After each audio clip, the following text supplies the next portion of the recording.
นลิ้นลังส่งเสียงเพลงโอนสื่อ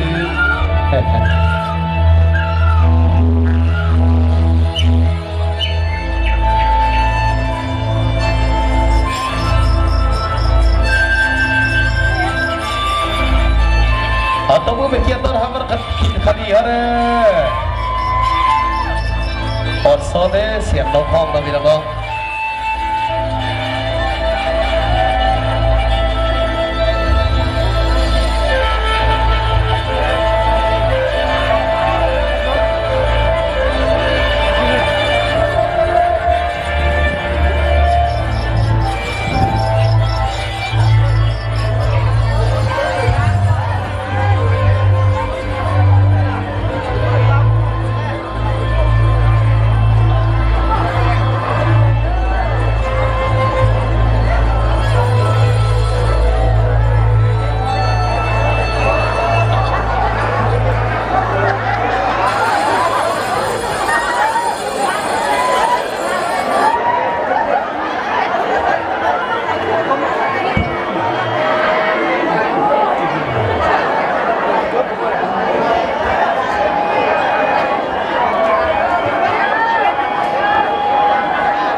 เอาขอเสียงตบมือเป็นเกียรติให้ทางทีมงานวรรณคดีเด้อ